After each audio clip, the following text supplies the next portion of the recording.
It is the best, in my opinion. Other people will get, the visual artists are really going to get upset, but I think music does it better than any other art form. Welcome to The Talk Chamber, a production of the Greater Memphis Chamber. The Talk Chamber is the podcast for the latest on the Chamber, economic development, and all things Memphis.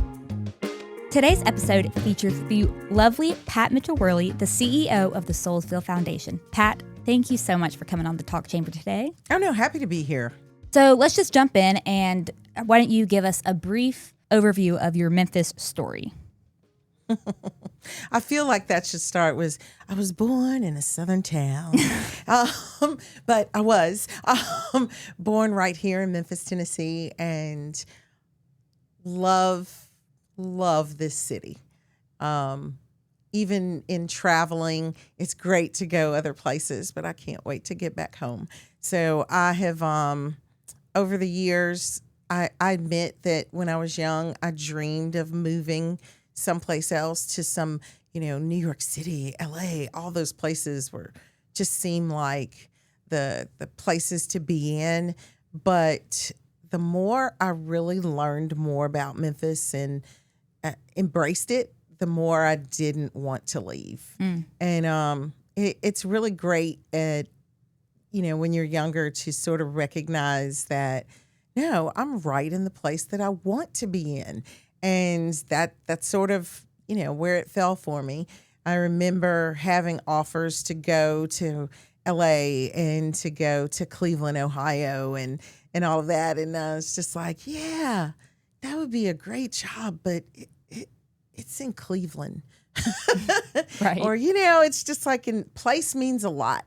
And there's something about this city and everything around it, whether it's taking a drive down to Mississippi and going down Highway 61, or just the short little trips you can do from here. There are just all these little magical finds along the way that make you fall in love with Memphis even more. So that's probably not even exactly what you asked me, but yeah. No, that was perfect. I mean, we're at an ideal location. Yeah, we're in a wonderful spot to really explore other cities. Chicago is a nice 7 hours, depending on how fast you drive. New Orleans is 5.5 hours. Atlanta, all these places are easy to get to from here, and it is it just makes it easy if you just want to go on a little jaunt, but it also helps stay connected with the rest of the world. It's really easy to be in Memphis in your little bubble. And our city is a little bubble. Yep. Because there's so many things that you could do. You could live in Memphis and forget about the rest of the world sometimes. And that is, I think that's a gift. And it also sometimes requires us to make an effort to see and make sure we know what is going on in the rest of the world.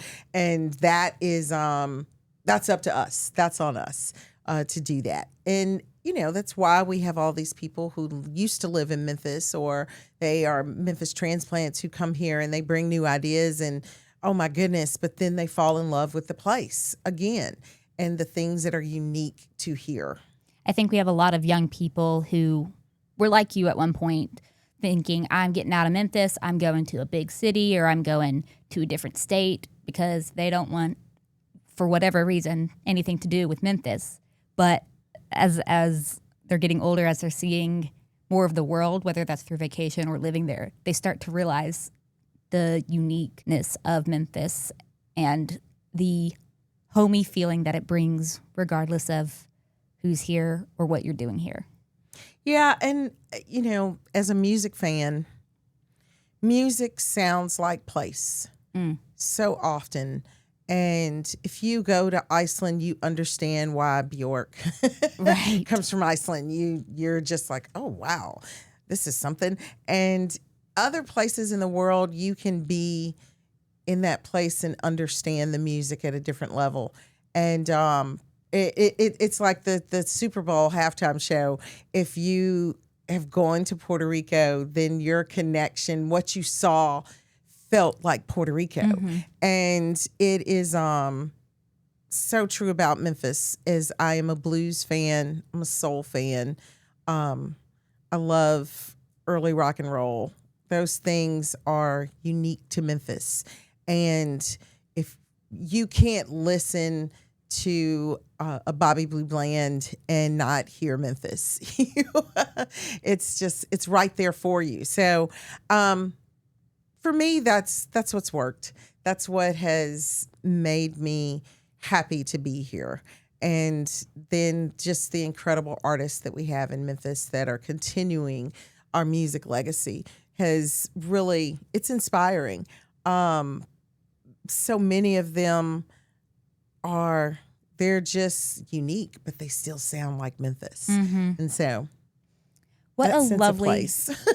what a lovely segue into talking about what you do. So let's just kick it off with how did you get into the music world, this kind of industry? I feel like I'm so old now that it's like ancient history to me. I started out as a music writer, doing freelance stuff, and it was as I got to know bands and interviewed more bands, I was so frustrated because the bands that I thought were really good, they just didn't get a lot of press. So I started doing PR for bands, also on the side. So I worked with a lot of the emerging artists here in Memphis, and my specialty was heavy metal and rock and roll, and I knew a lot about it. As it progressed, I still blame my friend who in 8th grade turned me on to Black Sabbath, and that had a profound impact on my life, especially in that moment that you realize that this band from England was so blues based, and as you're searching for these things outside of Memphis, being led right back to your hometown musically was just like mind blowing for me. And so as I explored these different sounds and different music, there was always something that came back to influence here. And as a result of that, then I started, really diving into blues music and roots music in general. And it was it kept me in the music industry, I guess. And I also was lucky enough that the job that I thought was just a job to pay the bills so I could write for magazines and stuff. My first job was at Memphis in May, and the Beale Street Music Festival, it was a tremendous amount of music to be heard in one day, right? And then the next day you came back for more. It was this extraordinary weekend. And so to be there during that time and also during the festival as really the cultural contribution that it made, that you could live in Memphis, but also explore these honored countries that they had every year. That was really so eye-opening for me, and I enjoyed working there. I enjoyed every bit of the programming that Memphis in May offered, and especially the sanctioned event as different organizations, companies, neighborhoods sort of did their own events around the honored country. I felt like, oh my goodness, this is like, we were so creative with the things that we came up with, that a neighborhood association would decide to honor the honored country and do their own event and bring neighbors together. It just allowed for Memphians to be creative and find different ways to get together and learn something new.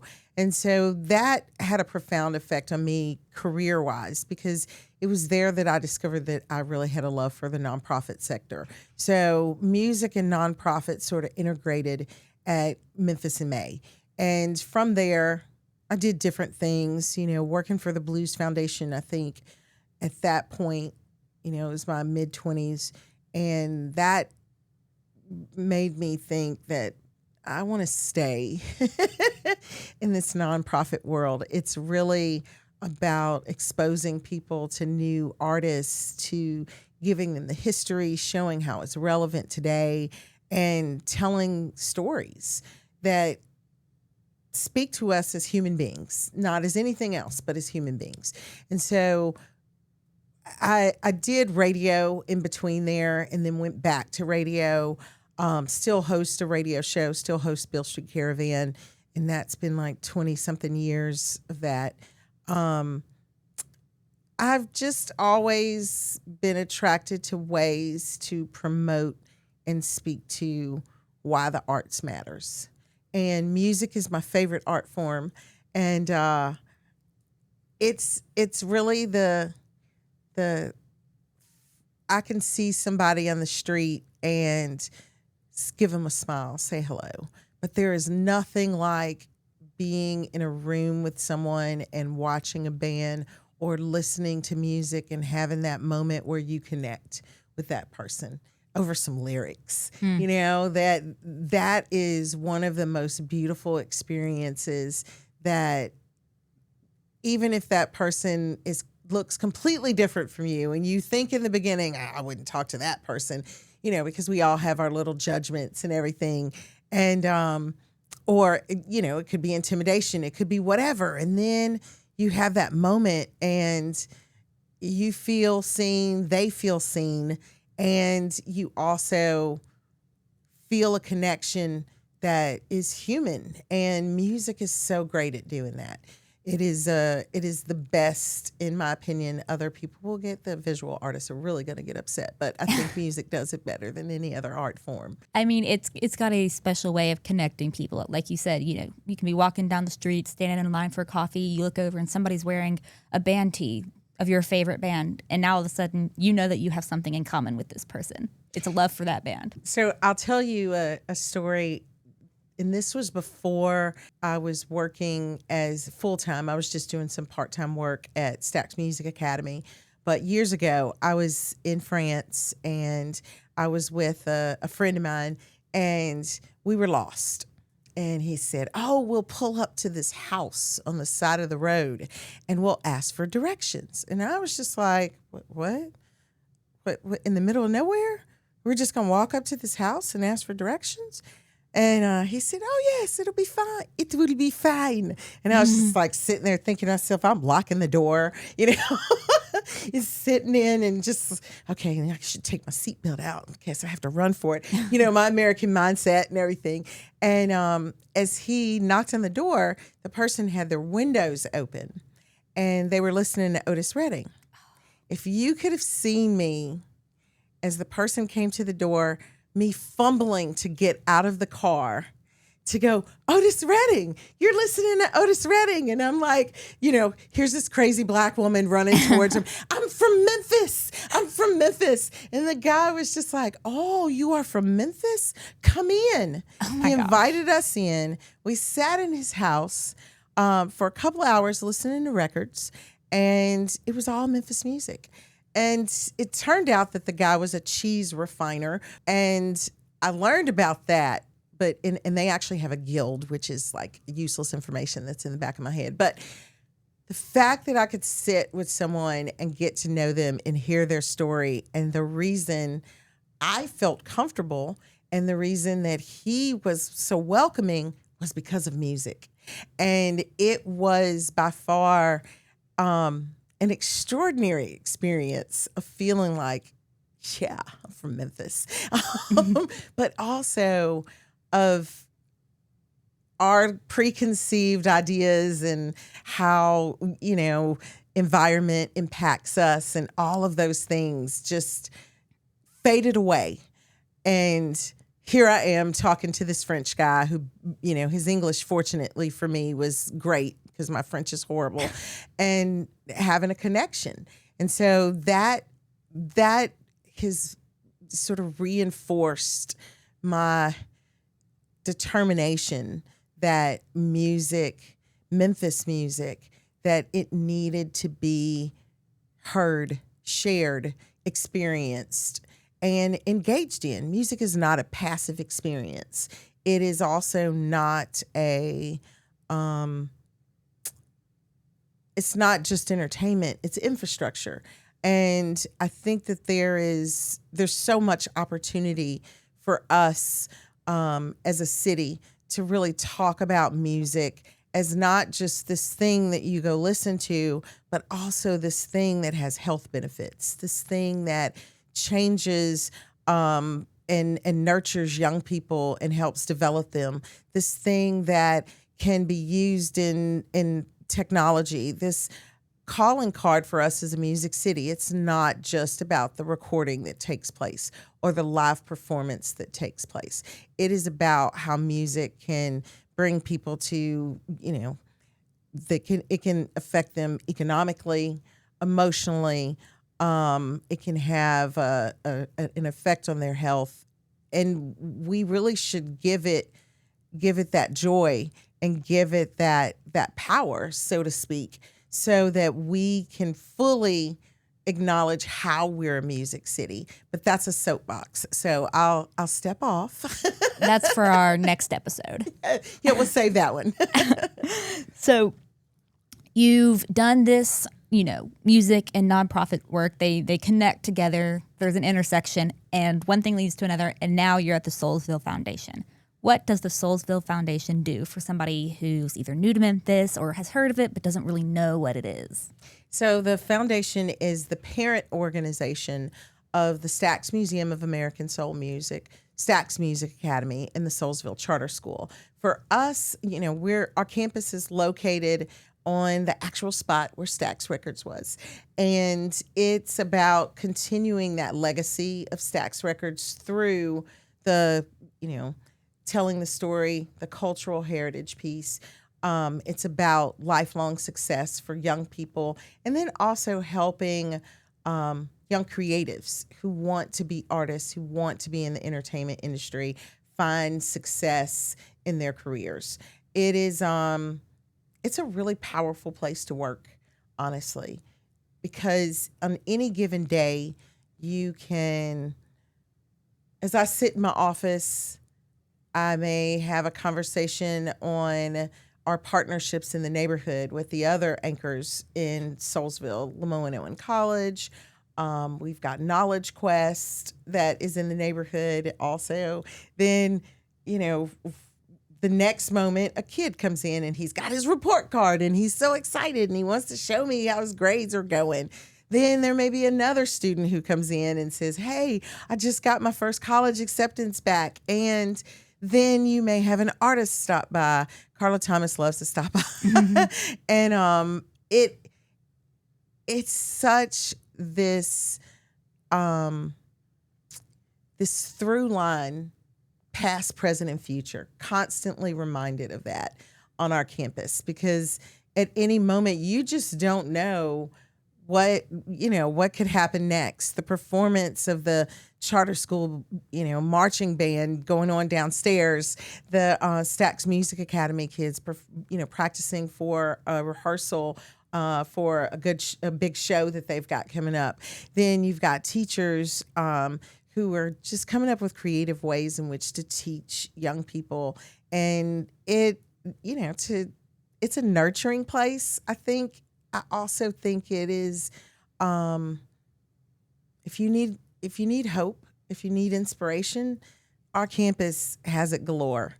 And so that is, that's an amazing place to work. Mm. And it doesn't even, to call it work, I mean, some days it really is work, but most days it's just like, I get to do this. This is amazing. So I think that the Soulsville Foundation, when the foundation started, when they had the ground shaking, quote unquote, for the Stax Museum, because they couldn't just have a groundbreaking, it was ground shaking. Mm-hmm. And all of the Stax artists were there. I remember being there and looking around and going, oh my goodness, recognizing the artists that were there, people that were a part and have been a part of Memphis music for so many years. And to look around, it was really special as a music fan and a music lover, but also it was inspirational in that moment. And I even remember saying to a friend of mine, that's my dream job.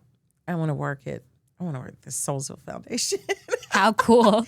But That's what awesome. was in my mind, it was going to be doing communications because that's what I did. And I just had no idea that, where life leads you, where the Lord decides you're going to be, in the room and all that, all those moments would lead to running the foundation. But it was a fangirl moment for me because I really wanted to work there. And now, all these years later, it's trust me, I recognize the dream come true. I love that. And if you could just sum up in a sentence or two what the goal or the purpose of the Soulsville Foundation is. Well, as I said, it's to tell the story of Stax Records because there's so many tenets of the Stax record story. Minorities and women as business owners, entrepreneurship, social engagement, civic engagement. Stax was doing youth development before those words were even, put together.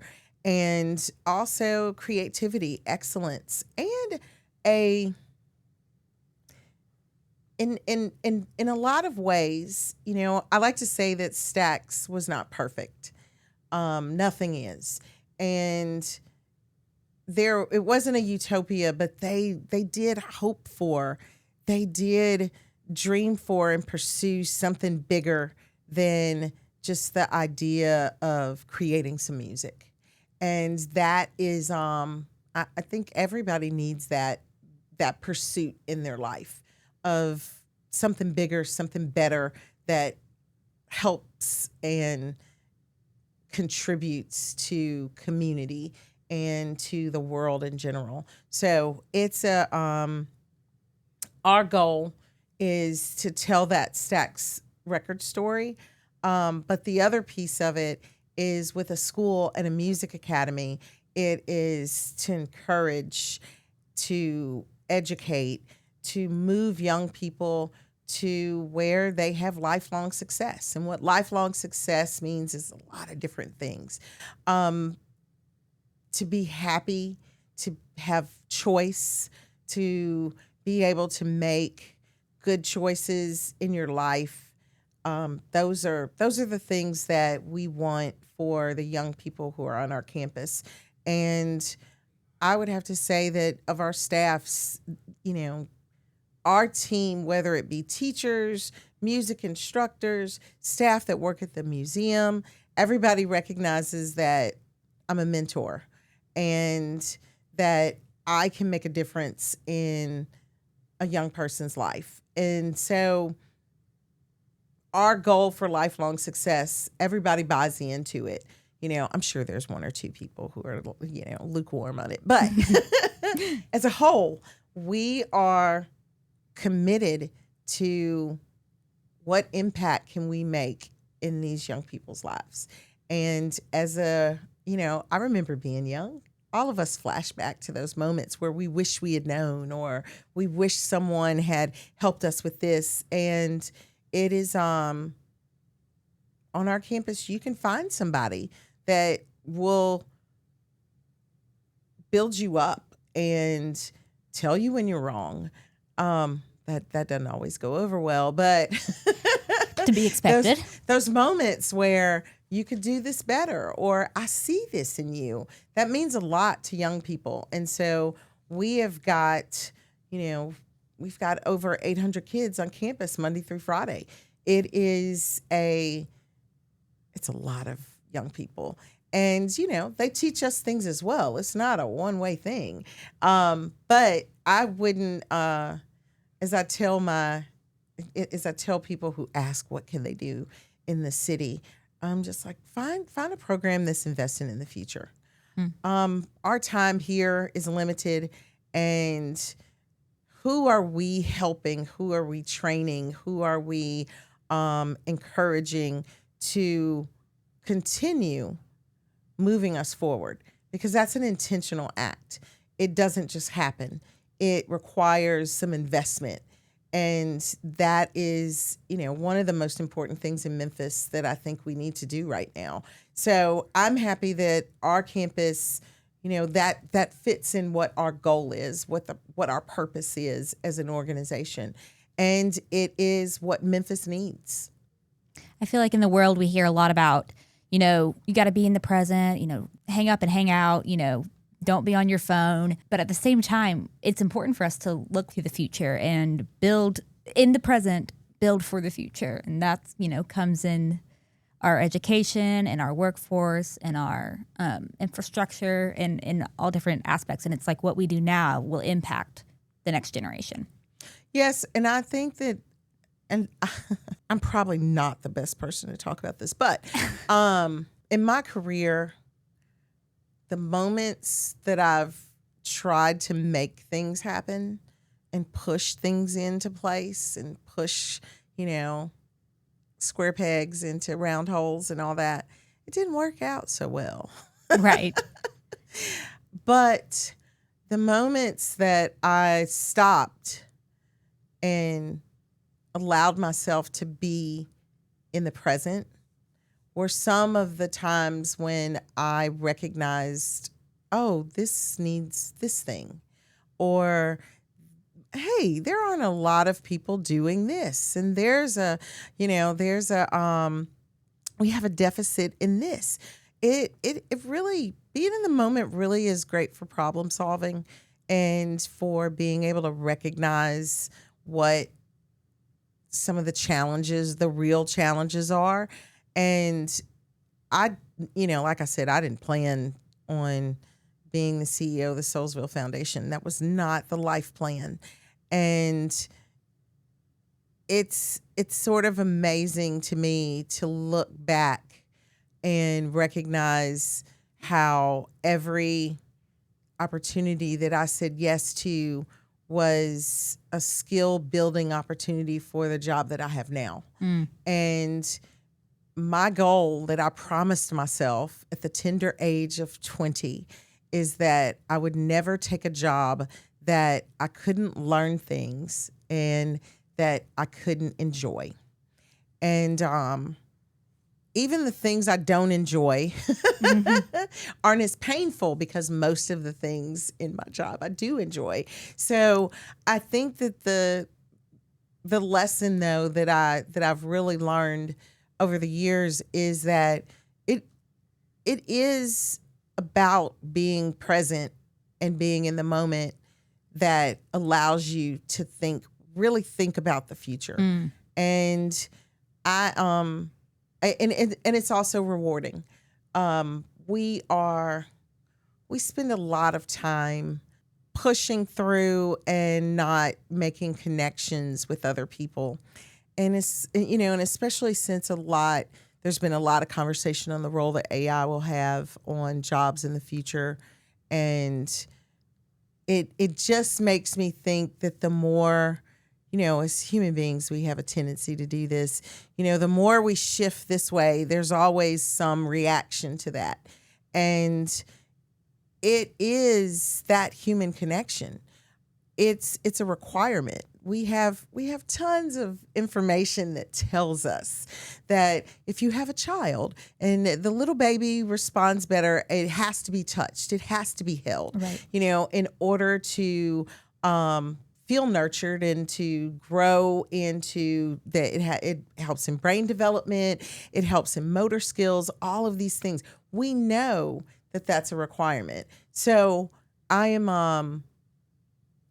sometimes when there's all this doom and gloom associated with something, I often think about what will our reaction be to that thing, because so often there's always a reaction, and I just think that the connectedness is something that we take for granted, and there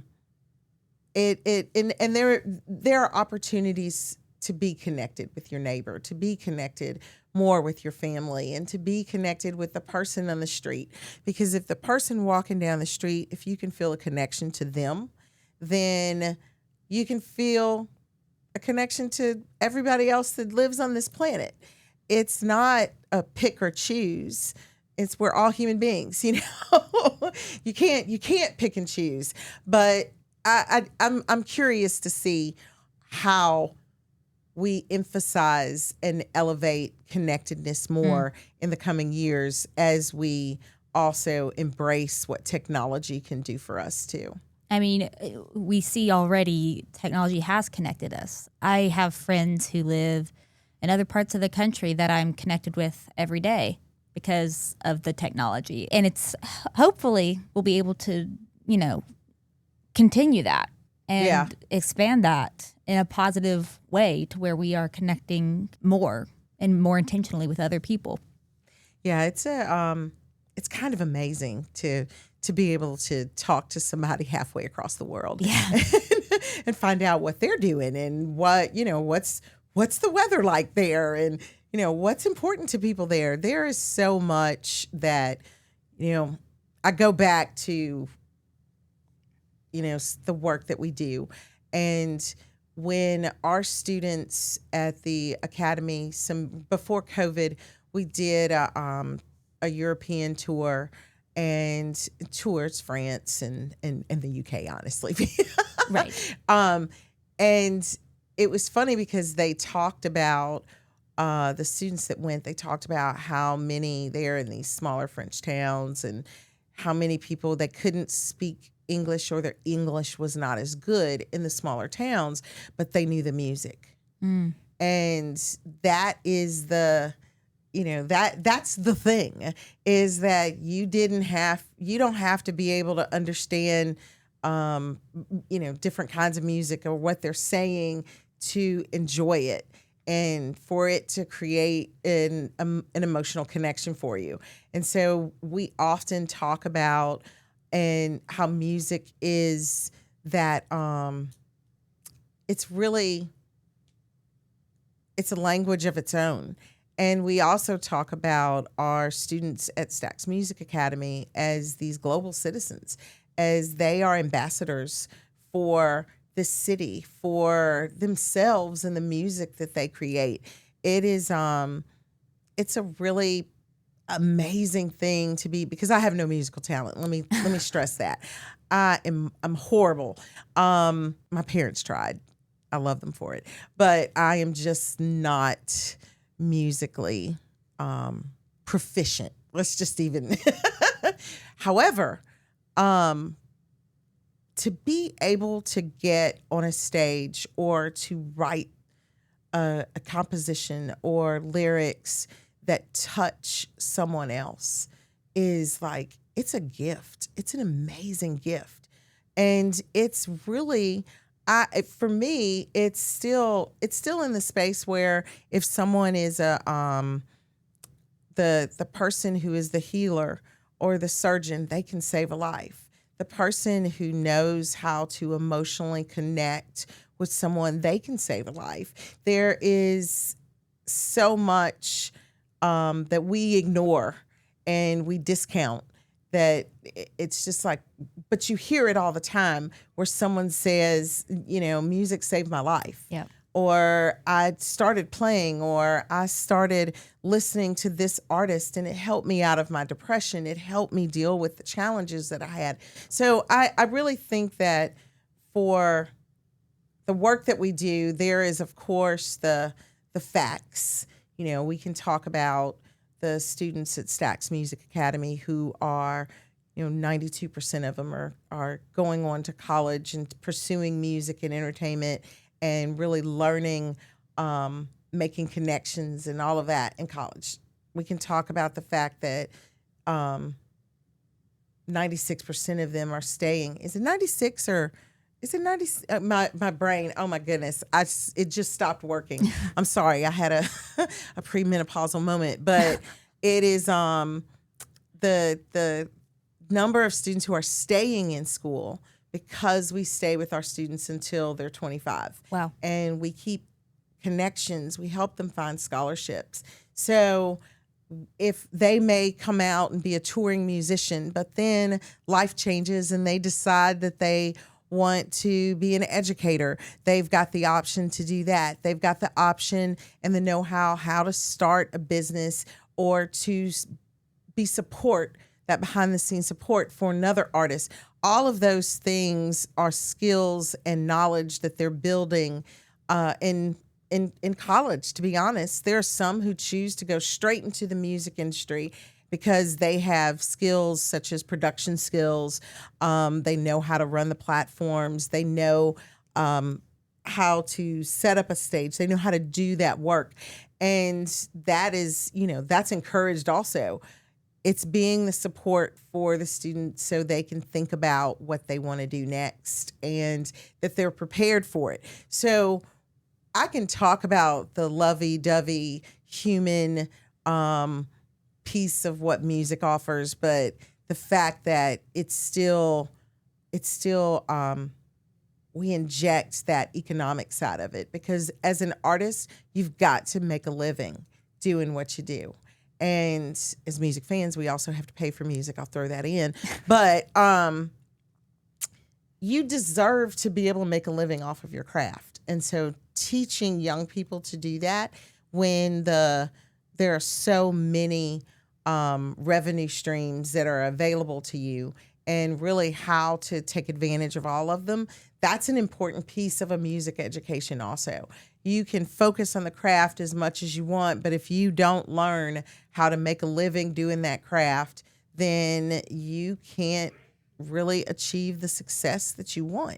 You can't, make sure your music is heard by as many people as possible, and you deserve your creation to pay your bills at the end of the day. So as I love to talk about the abstract, feel good things about music, but also the economic side of it is important, because if you can't make a living doing that thing, then it's lost.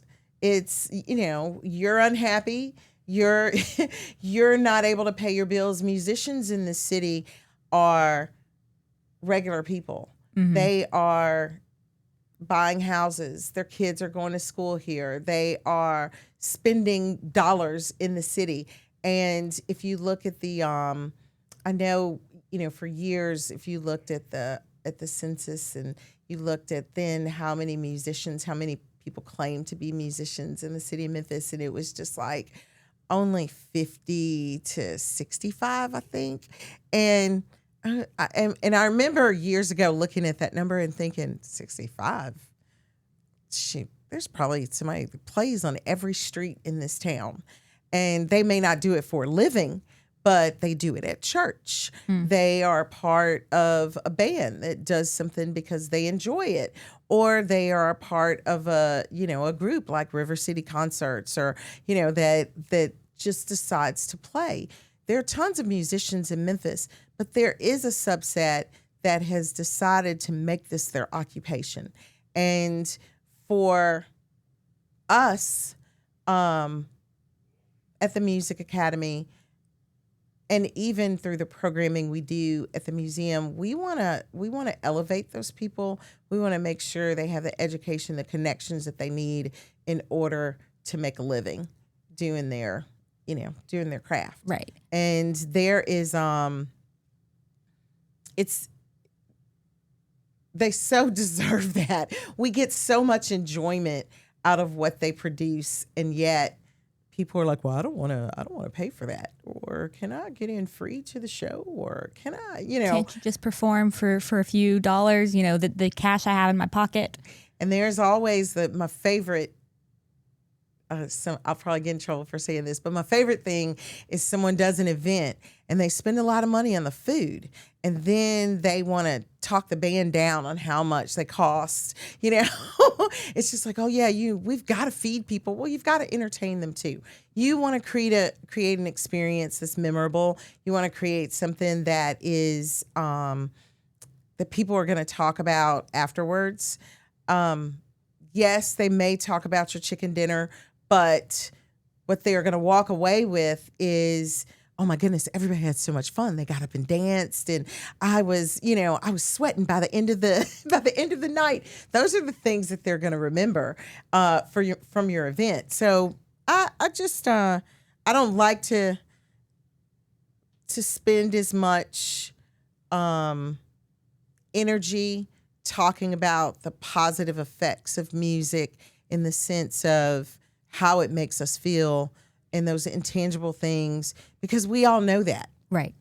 But being able to support artists and being able to provide them with the resources that they need to be successful, that's one of the things that this city, we've started doing it in a lot of ways. There are a lot of organizations that are doing that, and our alum from the Music Academy works with and gets resources from a lot of organizations in town who are doing that work.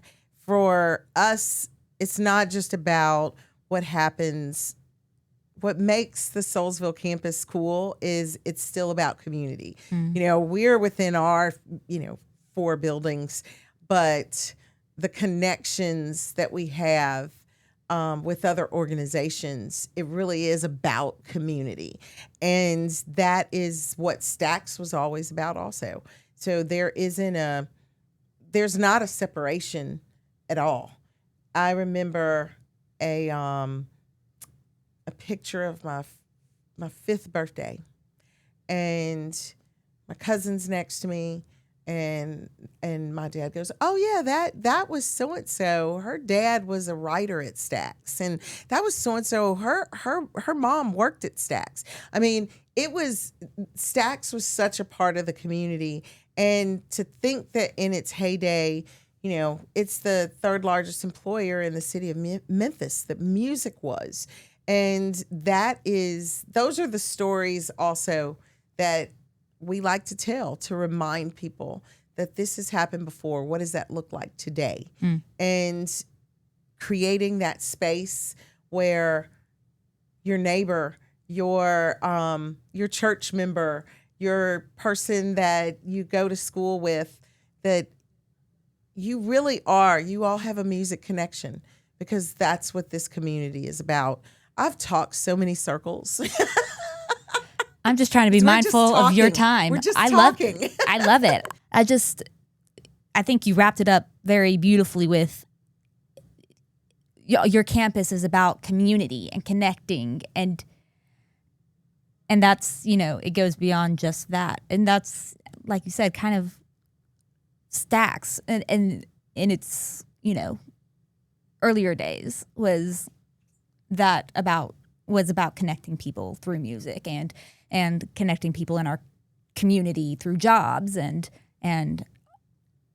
it goes beyond just musicians being the people with careers. That's not the only job in the industry, as you've said. It's kind of amazing. For every musician, there are 40, 50 people who are making sure that their show happens, that they are in the studio, that they are releasing a record. There are all these jobs that surround that. And, a lot of young people think, I want to be the star. And then they start learning about these behind the scene things, and they think, oh, I don't want to be the star. I'm really good with numbers, or I'm really good with promoting. I have these skills that I really didn't know that I had. And to be able to really help them refine that, meet other people who are doing that work.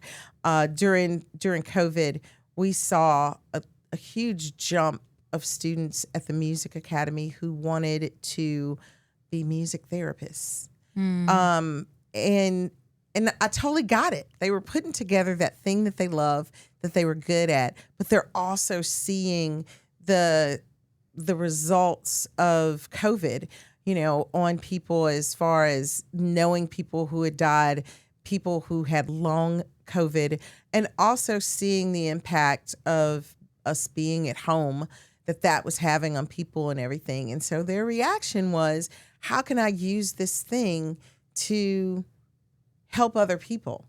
And fortunately, here in Memphis, we have, music therapists at St. Jude and at Le Bonheur. And they were really helpful in talking to our students and telling them these are the best schools, and you should look at this, think about this. And we were doing these COVID sessions that were on Zoom, helping the students, them having one-on-one time with music therapists. And now the University of Memphis offers a certificate in music therapy. That has been a result of that people wanted it. The students were interested in it. And the reaction was, oh, well, we need to offer something to these young people who want to pursue this. And it is, there is a plethora of careers that are music related, that are a part of the entertainment sector, that are available. And we just don't talk about them as much. And so you want to blow somebody's mind is telling a young person who, well, I want to be an accountant. Oh, really? Did you know that every musical that's touring the country, that they have an accountant on staff? What? Right. It's really the career exploration piece and informing them that you could do this. I think that before in life, we were always really simple. Oh, I want to be a doctor. I want to be a lawyer. I want to be a firefighter. Those are the things you say as a child. But the older you get, and if you're allowed that exploration, then you find and dig into that thing that you truly want to be. I had a charter school student, 8th grader, and we were having a conversation about careers, and she said, well, I want to be an ultrasound tech. And I was just like, what? Why is that? And she goes, I just love the human body and what it does, but I do not like blood and fluids. And so I figure if I become an ultrasound tech, I can see everything the body's doing without the blood and the fluids and all of that. And I was just like, what a wonderful way to look at. She's really thought about it. And it is the curiosity was there, the idea of what could I do that still allows me to do this. And we had a conversation in finding someone who was working as an ultrasound tech for her to talk to with it. But that, again, that's what we do on our campus. It's just like, if you're dreaming it, then we're going to find a way to connect you with somebody so you can really see what's necessary, what work is necessary, what education is necessary for you to achieve that dream. Right. And what the next steps are. Yeah. So I think that still goes back to the Stax legacy, because those kids came to the Satellite Record Shop at College of Macklemore, and they thought that maybe I could do a song. Maybe I could get to record. I just want to hang out in this space because they allow me to come here and be me. And some of those kids went on to create songs that you can still play them around the world and people know them. Yeah. And they sing along. So it's just an extension of the dream. It's just an extension of, how do you invest in and help young people find their success? And it's lifelong. And, when I'm old and gray in the old folks' home, I am excited to be able to read the paper and see what they're doing and how they're changing the city. Turn on a radio streaming service, whatever new tech we've got that plays music. And hear your students. And I mean, on because the guitar. they're also going to be they'll be the elected officials in the city. They'll be the business leaders in the city. And they're, I just think that the time that is spent and given to them, we talk a lot about how you contribute, how you give back, and it's an expectation. It's not just an idea. It's not just this thing that's talked about. It's, what are you doing and how are you making a difference? It's an individual, call for them that it's part of youth development also. But I can't wait to see what they're doing for Memphis. And that includes still talking about Memphis if they live someplace else, you know? Yes, it does. But it makes me feel good, and it makes me feel like the work that we're doing is never, ever a waste or of resources, of time to sow into somebody else. Never. So that's what we do. Well, Pat, thank you so much for coming on and just sharing about your passion for Memphis and for music and for the work that you do at the Soulsville Foundation, keeping the legacy alive, building a new generation of talented Memphis musicians and music industry professionals. Best job ever. Thanks. Thank you. Thank you so much for listening to this episode of The Talk Chamber. We are so glad you're here. Today, Pat shared with us the wonderful work that she is doing at the Soulsville Foundation, educating kids, carrying on the Memphis music legacy, and connecting people. If you enjoyed this episode or learned a valuable piece of information, share this episode with a friend, or maybe even a colleague. Subscribe to the Talk Chamber to keep up with the latest on the Chamber, economic development, and all things Memphis. Follow us on social media at Memphis Chamber, and we'll see you next time.